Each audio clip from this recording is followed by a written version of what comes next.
পুরুষ সৃষ্টি করেছে। ইন্না সাইয়াকুম লা শাত্তা, তোমাদের এক একজনের এক এক রকমের পেশা। কেউ জনপ্রতিনিধি হতে চায়, কেউ চাকরি করতে চায়, কেউ অটো চালায়, কেউ ভ্যান চালায়, কেউ রিক্সা চালায়, কেউ আকাশে বিমান চালায়, কেউ ট্রাক চালায়, কেউ আমরা ভ্যানে দোকানদারি করি, কেউ আমরা বড় এসির দোকানে দোকানদারি করি, কেউ আমরা ছোট ব্যবসায়ী, কেউ আমরা বড় ব্যবসায়ী, কেউ আমরা ভাড়াটিয়া, কেউ আমরা বাড়িওয়ালা। কি বিষয়টা এরকম না? আমাদের সমাজে কেউ আওয়ামী লীগ করে, কেউ বিএনপি করে, কেউ জামাত করে, কেউ চরমনাই করে, কেউ তাবলীগ করে, কেউ ছাত্রলীগ করে, কেউ ছাত্র দল করে, কেউ ছাত্র শিবির করে। এই নিয়ে তো আমাদের সমাজটা, কি বলেন?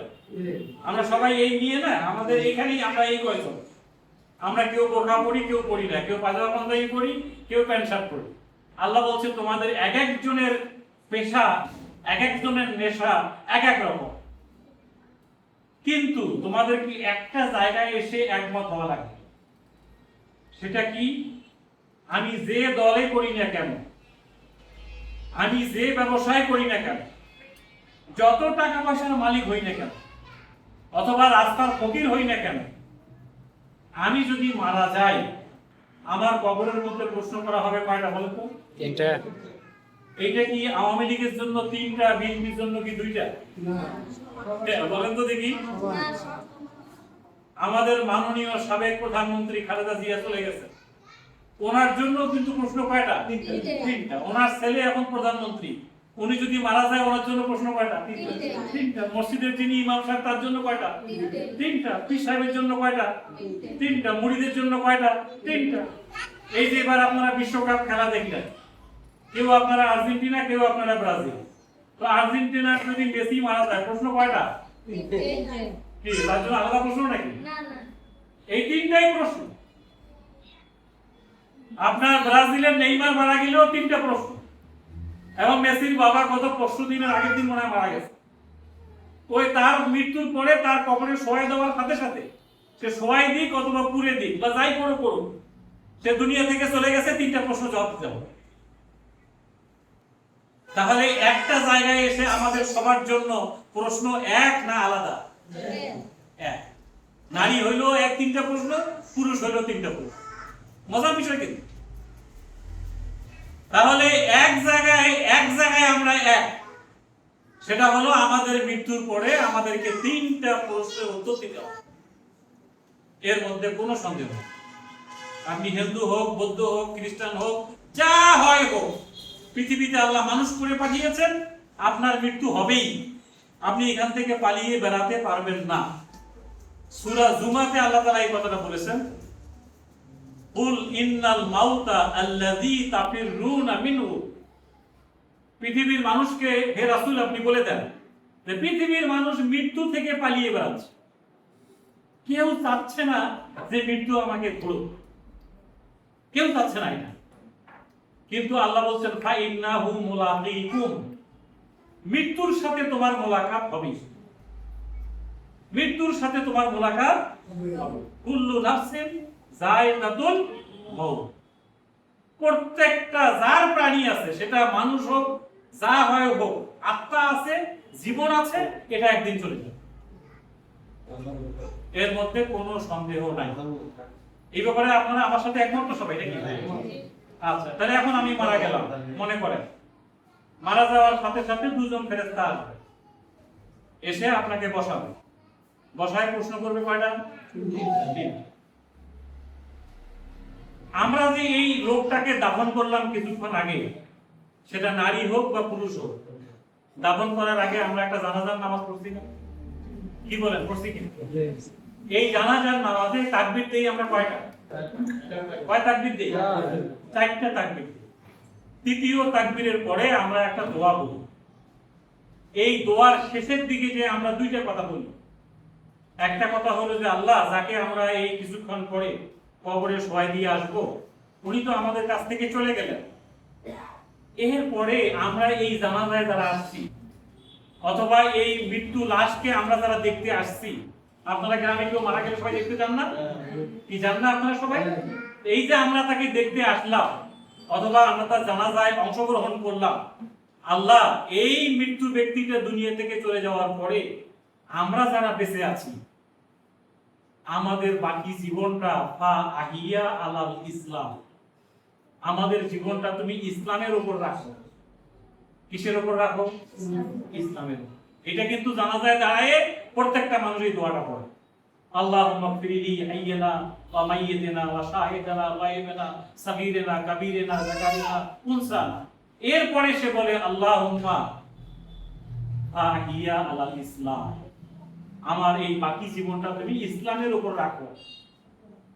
আর একটা ঘোষণা আমরা দিই যে আল্লাহ, এই দাফনের পরে আমার যেদিন আবার জানাজা হবে, আমি যেদিন মরে যাব, ফাতাওয়াফাহু আলাল ঈমান, আমার মৃত্যুটা যেন কিসের সাথে হয়?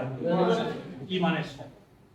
এইটাই আপনার আমার সবার জীবনের স্বপ্ন, যে আল্লাহ আমাদের জীবনটা তুমি, হায়াতটা যদি ইসলামের উপর থাকে, আর যেদিন মৃত্যু হবে, মৃত্যুটা যদি কিসের সাথে হয়? ঈমানের সাথে। এই ঈমানটাকে আমরা বুঝি। ঈমান কাকে বলে? দেখেন সূরা বাকারা, কোরআন শরীফের 2 নম্বর সূরা, সবচেয়ে বড় সূরা। এখানে আল্লাহ তাআলা একেবারে শুরুতে বলেছেন অমিনান নাস মাইয়াকুলু আমান্না বিল্লাহ ওয়া বিল ইয়াউমিল আখির ওয়া মা হুম বিমুমিনিন। এই যে আমাদের হুজুর কিছুক্ষণ আগে কোন সূরা পড়লো, আপনাদের কি মনে আছে? সূরা ইয়াসিন। যা বলছে এর প্রত্যেকটা শব্দ কি আমরা বাংলা দিয়ে বুঝি? না। সমস্যাটা এখানে। বাংলাদেশে কোরআন শরীফের তেলাওয়াত আছে, কিন্তু এটার বুঝ কারো কাছে নেই। কি কথা ঠিক না? আমরা তারাবির নামাজে কোরআন খতম করতেছি, রোজার মাস আসলে 2-4-5 বার খতম হয়ে যায়, কিন্তু আল্লাহ তাআলা কি কোরআন খতম করার জন্য কোরআন পৃথিবীতে পাঠাইছে? কোন মিটিং এ, কোন অনুষ্ঠানে শুধু কোরআন শরীফের হুজুর তেলাওয়াত করবে, আর কোনো কাম নাই? কোরআন কি তেলাওয়াত করার জন্য আল্লাহ দুনিয়াতে পাঠাইছে? কি আপনাদের কাছে কি মনে হয়? আল্লাহ শুধু তেলাওয়াত করার জন্য পাঠাইছে? এটা কোনো আর কোনো কাম নাই? এই কামটাই এই যে আমি বললাম যে আমিনান নাস, এর অর্থ কি? মানুষের মধ্যে কিছু মানুষ আছে মাইয়াকুলু আমান্না বিল্লাহ, যারা বলে যে আমরা ঈমান আনছি, কালেমা পড়ছি, লা ইলাহা ইল্লাল্লাহ পড়ছি, আশহাদু আল্লা ইলাহা ইল্লাল্লাহ পড়ছি, আমার আখিরাতের উপর ঈমান আছে, আল্লাহর উপরে ঈমান আছে। আল্লাহ তাআলা বলতেছেন ওমা হুম বিমুমিনিন, তোমার এই কথাটা ঠিক না, তুমি এখনো ঈমান বোঝো নাই। ঈমান কাকে বলে তুমি এখনো শেখোই নি। তাহলে ঈমানটা কি জিনিস? ঈমান ছাড়া কিন্তু আপনার মৃত্যু যদি হয়, আপনি জাহান্নামে। ওই যে আমরা বলতেছি আল্লাহ ঈমানের সাথে মৃত্যু দিও, তাহলে ঈমানটা কি জিনিস জানতে হবে। ঈমানের মূল কথাটা হচ্ছে লা ইলাহা ইল্লাল্লাহ। এইটারও তো বাংলা অর্থ আমরা এখনো জানি। এই লা মানে না, না, না। ইলাহ শব্দের অর্থ হচ্ছে আইনদাতা, হুকুমকর্তা, বিধানদাতা, রিজিকদাতা। ইল্লাল্লাহ, কোন আইনদাতা নাই, কোন হুকুমকর্তা নাই, কোন বিধানদাতা নাই, কোন রিজিকদাতা নাই, আল্লাহ ছাড়া। আল্লাহ ছাড়া আর কারো আইন আমি মানি না। আইন মানতে হলে কার আইন মানতে হবে? কারো কাছে সাহায্য চাইলে কি পীর সাহেবের কাছে চাইলে না আল্লাহর কাছে চাইতে হবে? আল্লাহর কাছে।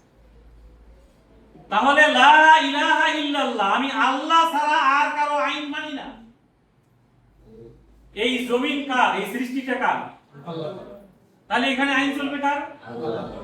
এই কথাটা কি পরিষ্কার না অপরিষ্কার? পরিষ্কার, পরিষ্কার। লা ইলাহা ইল্লাল্লাহ।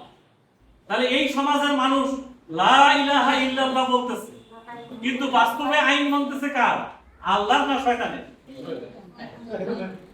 এখানে এই জন্য আমার ঈমানটা হচ্ছে না। আল্লাহ এই জন্য বলছে তোমার ঈমানটা হচ্ছে না। ঈমানটা কি জিনিস এটা বুঝতে হলে আপনাকে সূরা হুজুরাতের 15 নম্বর আয়াতে যেতে হবে। ওই আয়াতে আল্লাহ তাআলা বলছে ইন্নামাল মুমিনুন আল্লাযীনা আমানু বিল্লাহি ওয়া রাসূলি সুম্মা লাম ইয়ারতাবু। তুমি যদি ঈমানের উপর দাঁড়িয়ে তোমার মৃত্যু আনতে চাও, তাহলে ঈমানের উপর তোমাকে দাঁড়ায় থাকতে হবে। আমি আল্লাহ ছাড়া আর কারো আইন মানি না, এই কথা বলে এর উপর দাঁড়ায় থাকতে হবে। এই জন্য যদি কেউ আমার উপরে হামলা করে করুক, রক্ষা করতে হলে কে করবে? আল্লাহ। ইব্রাহিম আলাইহিস সালাম যখন এই কথা বললেন, তখন তার জাতি তাকে আগুনে ফেলাই দিয়ে তার মৃত্যুদণ্ড কার্যকর করার রায় দিল, ফাঁসি। এটাও এক ধরনের ফাঁসি, যে আগুনের কুণ্ডলিতে ফেলাই দিয়ে মেরে ফেলা হবে। ইব্রাহিম আলাইহিস সালাম আগুনের কুণ্ডলিতে পড়ে গেলেন, আল্লাহ কি তাকে বাঁচালেন না মেরে ফেললেন? তাহলে আগুন কার কথা শুনে? হ্যাঁ, বন্দুকের গুলি কার কথা শুনে? আল্লাহ। দেখবেন এই যে 1 জুলাই থেকে 36 জুলাই আমাদের ছেলে মেয়েরা যে রাস্তায় দাঁড়াইলো, মিছিল করলো, মিটিং করলো, মিছিলের সামনে থাকলো, তার কাছে গুলি লাগলো না, কিন্তু বারান্দায় দাঁড়িয়ে একজন মহিলা বাচ্চা কোলে নিয়ে মিছিলটা দেখতেছে, গুলি এসে তার কাছে লাগে। তাহলে মিছিলে থাকলেও গুলি লাগে না, পাশ দিয়ে অ্যাম্বুলেন্সের গাড়ি যাচ্ছে, অ্যাম্বুলেন্সের ড্রাইভার গুলিবিদ্ধ হয়ে গেল। তাহলে গুলি কার কথা শুনে? এই বিষয়টা বুঝতে হবে। এই জন্য আল্লাহ তাআলা সূরা মুমিনুনের নামে একটা কোরআন শরীফের সূরা আছে, এর প্রথম আয়াতটা হচ্ছে ক্বাদ আফলাহাল মুমিনুন।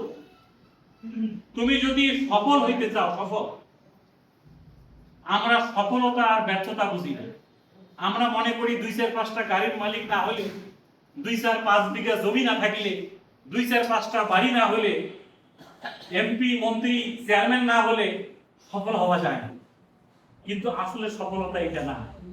আপনি যদি কবরে 3টা প্রশ্নের উত্তর দিতে পারেন, আর হাসরের মাঠে প্রশ্ন হবে 5টা, ওই 5টা প্রশ্নে যদি উত্তর দিতে পারেন, তাহলে আপনি জান্নাত চলে যাবেন, এটাই হলো সফলতা। আর আপনি এখানে গাড়ি বাড়ির মালিক হলেন, চেয়ারম্যান হলেন, মেম্বার হলেন, এমপি হলেন, মন্ত্রী হলেন, কিন্তু কবরে 3টা প্রশ্ন ফেল করলেন। এই যে মেসি এত বড় প্লেয়ার, তার কোটি কোটি হাজার হাজার কোটি টাকার সম্পদ, পৃথিবীর কমপক্ষে 20টা দেশের মধ্যে তার রেস্টুরেন্ট আছে, হোটেল আছে, রিসোর্ট আছে, মানুষ যে এখানে ঘুমায়, সাগরের পাড়ে তার বিশাল বিশাল রিসোর্ট। তাহলে এতগুলো রিসোর্ট, বাগান বাড়ি, আমার এত বিল্ডিং, টাকা পয়সা, গাড়ি বাড়ি, স্বর্ণের জুতা, কবরে যে 3টা প্রশ্নের উত্তর দিতে পারলাম না, আমি কি সফল না ব্যর্থ? এই সফলতা ব্যর্থতাটা আমরা বুঝি না। আমাদেরকে সফলতা আর ব্যর্থতা বুঝতে হবে। আল্লাহ তাআলা সূরা মুমিনুনে বললেন, তোমার যদি ঈমান থাকে তাহলে তুমি সফল। তাহলে ঈমানটা কি? আল্লাহ তাআলা এর পরের আয়াতে বলছেন, আল্লাযীনা হুম আনিল লাগবি মুরিদুন। ঈমানদাররা বাজে সময় নষ্ট করে না। এটা একটা ঈমানদারের চরিত্র। ঈমানদাররা বাজে সময় নষ্ট করে না। আমরা যে ফেসবুকে বসে বসে ঘন্টার পর ঘন্টা সময় নষ্ট করতেছি, ইউটিউব দেখতেছি, টিকটক দেখতেছি, মুভি আর সিনেমা দেখে চায়ের দোকানে বসে বসে ঘন্টার পর ঘন্টা সময় নষ্ট করতেছি, এটার জন্য কি আল্লাহর আদালতে কিয়ামতে দাঁড়াইতে হবে কি হবে না? কি দাঁড়াইতে হবে? কি জবাব দেব আল্লাহর কাছে? কবরের প্রশ্ন কয়টা বলছিলাম বলেন তো? 3টা। আর হাসরের মাঠের প্রশ্ন কয়টা? 5টা। এই 5টা প্রশ্নের 2টা প্রশ্ন হলো সময় কেন্দ্রিক। তোমাকে যে আমি 60, 70, 80, 90 বছরের সময় দিলাম, এই সময়টা কোন খাতে ব্যয় করছো বলো। আর একটা প্রশ্ন হলো, তোমার এই 80, 90, 100 বছরের জীবনের মধ্যে আমি একটা যৌবনকাল দিছিলাম, এই যৌবনের উত্তাল তরঙ্গ কোন খাতে ব্যয় করছো বলো। কি জবাব দেবে? 2টা প্রশ্ন হলো জীবন কেন্দ্রিক, সময় কেন্দ্রিক, আর 2টা প্রশ্ন হবে অর্থনীতি কেন্দ্রিক। এই জন্য আমি এই কথাগুলো এখন বললাম। কিয়ামতের মাঠেও আপনি টাকা পয়সার লেনদেনটা কিভাবে করছেন, এটার উপরেও আল্লাহ প্রশ্ন করবে। তাহলে টাকা পয়সা নিয়ে প্রশ্ন হবে কয়টা? 2টা। কিভাবে আয় করেছো, কিভাবে ব্যয় করেছো, এই 2টা প্রশ্ন। তাহলে জীবন নিয়ে 2টা প্রশ্ন, পুরো জীবনটা কিভাবে ব্যয় করছো বলো, আর জীবনের মধ্যে একটা যৌবনকাল দিছিলাম, এই যৌবনের উত্তাল তরঙ্গ কোথায় ব্যয় করেছো বলো, কোন হোটেলে রাত কাটিয়েছো। সে তখন মিথ্যা কথা বলবে। আল্লাহ কোরআন শরীফে তার ঠোঁটের মধ্যে কস্টেপ লাগাই দেওয়া হবে, স্টাপলারের পিন বানাই দেওয়া হবে, দিয়ে তার হাতকে বলা হবে, বলো তুমি কি করেছো। হাত তখন কথা বলবে, পা কথা বলবে, চোখ কথা বলবে, কান কথা বলবে। সূরা ইয়াসিনে আল্লাহ তাআলা এই কথা বলেছেন, আল ইয়াউমা নাখতিমু আলা আফওয়াহিহিম, তার মুখ বন্ধ করে দেওয়া হবে, ওয়া আরজুলাহুম, তার হাত পা সবাই সাক্ষী দিবে। ইয়েস, এই হোটেলে রাত কাটাইছে, ওইখানে বসে আড্ডা মারছে, ওখানে বসে বসে মোবাইল টিপেছে। আপনি যে আঙ্গুল দিয়ে মোবাইল স্ক্রল করেন, এই আঙ্গুলও কিয়ামতের মাঠে কথা বলবে।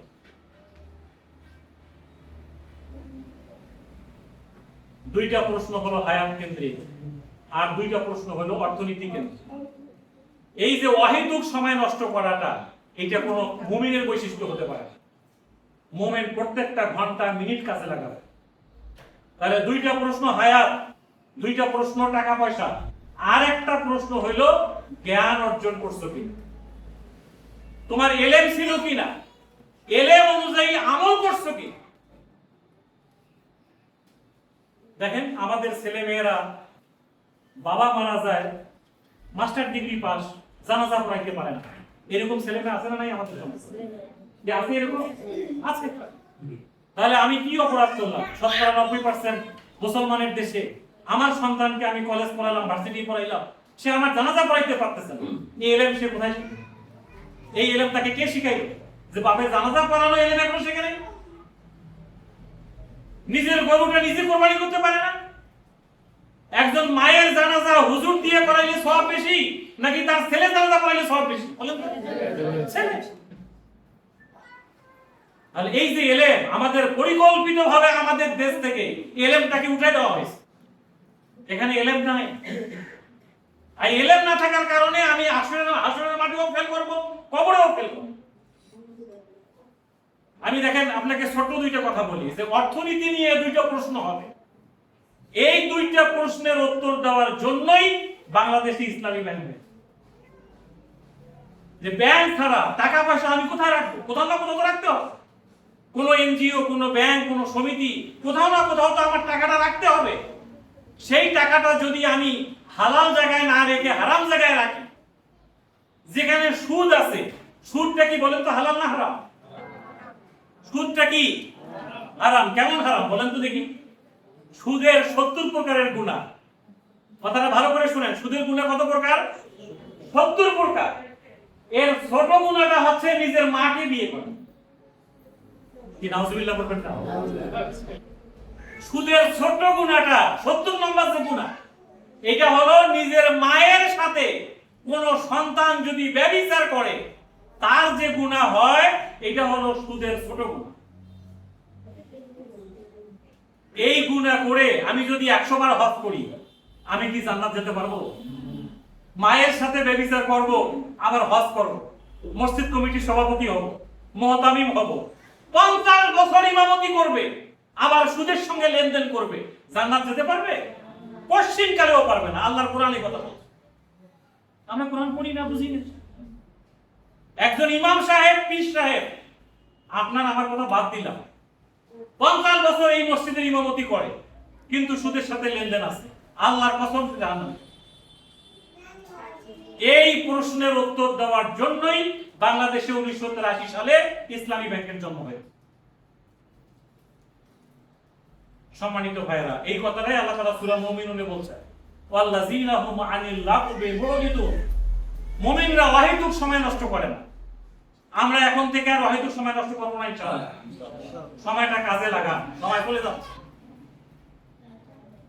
সূরা আসরে আল্লাহ তাআলা বলছেন, ওয়াল আসর, আসরের নামাজের সময়ের কসম, সূর্য ডুবার আর কিছুক্ষণ বাকি আছে।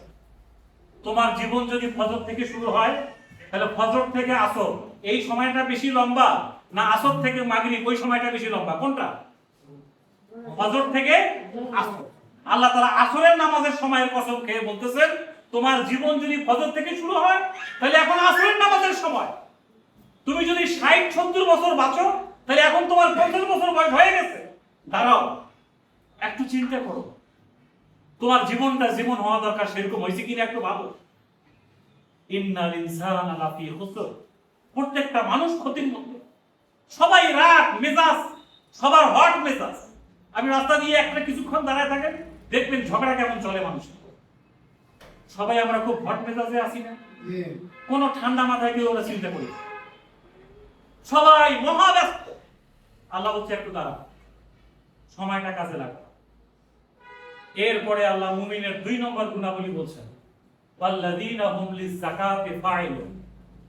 মুমিনরা অর্থনৈতিক সংস্কারে ভূমিকা রাখে, সমাজ সংস্কারে ভূমিকা রাখে, রাষ্ট্র সংস্কারে ভূমিকা রাখে। মুমিন খালি তাসবিহ দ্বারা টেপে না, সকাল সন্ধ্যা মসজিদে ঘোরাফেরা করে না। সমাজ সংস্কার, রাষ্ট্র সংস্কার, অর্থনীতির সংস্কার, ব্যাংক সংস্কার, পরিবার সংস্কার, ব্যবসা সংস্কার, এই সমস্ত কাজে মুমিনরা ভূমিকা রাখে। আমাদের নবী মুহাম্মদ সাল্লাল্লাহু আলাইহি ওয়াসাল্লাম কি শুধু মসজিদের ইমাম ছিলেন? না, 27টা যুদ্ধের সেনাপতি ছিলেন। চিন্তা করা যায় যুদ্ধের সেনাপতি হওয়া ছোটখাটো কথা? এটা আপনার আমার নবীর কথা বলতেছে। 27টা যুদ্ধের সেনাপতি, মসজিদে নববীর ইমাম, আবার মদিনার রাষ্ট্রনায়ক কে? মুহাম্মদ রাসূলুল্লাহ সাল্লাল্লাহু আলাইহি ওয়াসাল্লাম। বাজারে গেছে, বাজারে যে দেখতেছে কারা ওজনে কম দিচ্ছে, কারা বেশি দিচ্ছে, কারা ফরমালিন মিশাইতেছে, বস্তার মধ্যে তিনি হাত ঢুকাই দিচ্ছেন, দেখছেন যে নিচে ভিজা উপরে শুকনা, বলছে এটা তো চিটিং, প্রতারণা হচ্ছে, এটা তো কোনো মুমিনের বৈশিষ্ট্য হতে পারে না। তিনি বাজার সংস্কার করেছেন, ওজনের সংস্কার করেছেন। আর সবচেয়ে বড় কথা যেটা বললাম যে সুদের ছোট গুনাহটা হচ্ছে মায়ের সাথে ব্যভিচার করা, এর বড় গুনাহটা কি বলতে পারবেন? আল্লাহর সঙ্গে যুদ্ধ করা। নাউজুবিল্লাহ বলেন। তাহলে যে কাজটা করলে মায়ের সাথে ব্যভিচার করার গুনাহ আমলনামায় লেখা হয়, আল্লাহর সঙ্গে যুদ্ধ করার গুনাহ আমলনামায় লেখা হয়, এই কাজটা আমরা করতে চাই কেউ? কি করতে চাই কেউ? তাহলে আজকের থেকে কি আমরা আশা করতে পারি যে আপনারা এখন সমস্ত লেনদেন ইসলামী ব্যাংকে করবেন ইনশাআল্লাহ? এই জায়গাটা থেকে আপনাকে আমাকে সেভ করার জন্যই বাংলাদেশে ইসলামী ব্যাংকের জন্ম হয়েছে। এখন আমি আপনাদেরকে বলবো যে কেন ইসলামী ব্যাংক সুদ খায় না, ইসলামী ব্যাংকের লেনদেনে কেন সুদ হয় না? এখানেও তো লাভ দেওয়া হয়, এখানেও তো লোন দেওয়া হয়, সুদ হচ্ছে না কেন? এটা জানার বিষয় না এটা? অনেকে আমাদের সমাজে বলে ইসলামী ব্যাংক সোজায় খায় না, ঘুরায় খায়। এরকম একটা কথা চালু আছে না? ইসলামী ব্যাংক সোজায় খায় না, ঘুরায় খায়। আচ্ছা আপনি বলেন, একটা ছেলে এবং মেয়ে কোনো বিয়ে শাদী করলো না, ইজাব কবুল নাই, দেনমোহর নাই, কোনো অনুষ্ঠান নাই, সাক্ষীও নাই, মাসের পর মাস ঘর সংসার করতেছে, এই সংসারটা হালাল না হারাম? কি বলেন এটা? বিয়ে শাদী ছাড়া যে সংসার, এটা হালাল না হারাম? হারাম। আর যে সংসারে বিয়ে আছে, শাদী আছে, দেনমোহর আছে, ইজাব আছে, কবুল আছে, 2-4-5 জন সাক্ষী আছে, 1-150 লোককে ডেকে এনে খাওয়া হইতেছে, এই যে এতগুলা কষ্টের কাজ করা, এরপরে যে সংসারটা হবে, এটা কি হালাল না হারাম? এটা হালাল। তাহলে এতগুলো কষ্ট করে ঘুরে খাওয়াটাই তো হালাল, ডাইরেক্ট খাওয়াটা তো হারাম। ইসলামী ব্যাংক সোজায় খায়, এটাই হালাল, এটাই আমাদেরকে খেতে হবে। এখন বলেন কেন ইসলামী ব্যাংকের লেনদেনে সুদ হয় না? আমাদের নবীর নাম কি বলেন তো? মুহাম্মদ রাসূলুল্লাহ সাল্লাল্লাহু আলাইহি ওয়াসাল্লাম। তার স্ত্রীর নাম কি? খাদিজাতুল কুবরা, আমাদের প্রথম মা, উম্মাহাতুল মুমিনিন। এই খাদিজাতুল কুবরা একজন সম্ভ্রান্ত পরিবারের মহিলা ছিলেন, উঁচু বংশের মহিলা। তার হাতে অনেক টাকা পয়সা ছিল।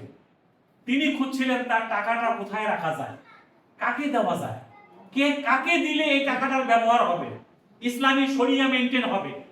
এটা তিনি খুঁজতে গিয়ে যাকে পেলেন তিনি হচ্ছেন মুহাম্মদ রাসূলুল্লাহ সাল্লাল্লাহু আলাইহি ওয়াসাল্লাম। তাকে তিনি টাকা দিলেন, দিয়ে বললেন যে মুহাম্মদ তুমি সিরিয়াতে যাও, বাগদাদে যাও, দামেস্কে যাও, ব্যবসা করো, যা লাভ হয় দুজনেই ভাগ করে নেব, লস হইলে আমি খাদিজা বহন করব। এই সিস্টেমটাকে ইসলামী শরীয়তে মুদারাবা বলে।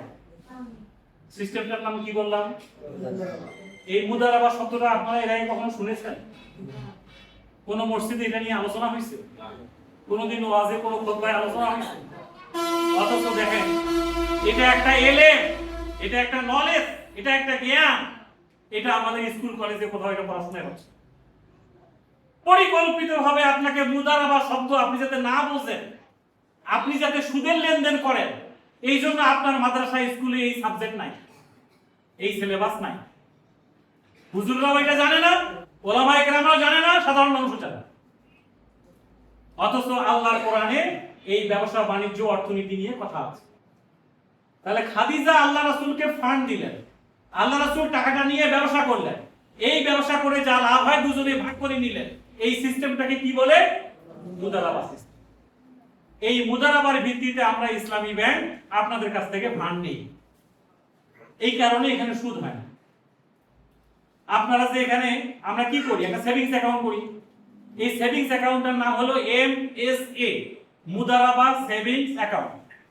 আপনারা এখানে 1000 টাকা 500 টাকা ডিপিএস করেন, এটা মুদারাবা স্পেশাল সেভিংস অ্যাকাউন্ট আমরা বলি, এটাও মুদারাবা। আপনারা এখানে 1 লাখ 2 লাখ 5 লাখ 1 কোটি টাকা এফডিআর করেন, এটাও আমরা মুদারাবার ভিত্তিতে নিই। তাহলে খাদিজা একটা পক্ষ, আর একটা পক্ষকে মোহাম্মদ সাল্লাল্লাহু আলাইহি ওয়াসাল্লাম ফান্ড দিল, খাদিজা ব্যবহার করলো কে? মোহাম্মদ সাল্লাল্লাহু আলাইহি ওয়াসাল্লাম। এইটাকে ইসলামী শরীয়তে খাদিজাকে বলে সাহিব আল মাল, আর যিনি ফান্ডটা নিয়ে ব্যবহার করলেন তাকে বলা হয় মুদারি। এর আরবি শব্দ মুদারি, এর ইংরেজি শব্দ হচ্ছে এন্টারপ্রেনার, এর বাংলা হচ্ছে উদ্যোক্তা। নেই আপনারা সাহিব আল মাল, ইসলামী ব্যাংকে ফান্ড দিলেন,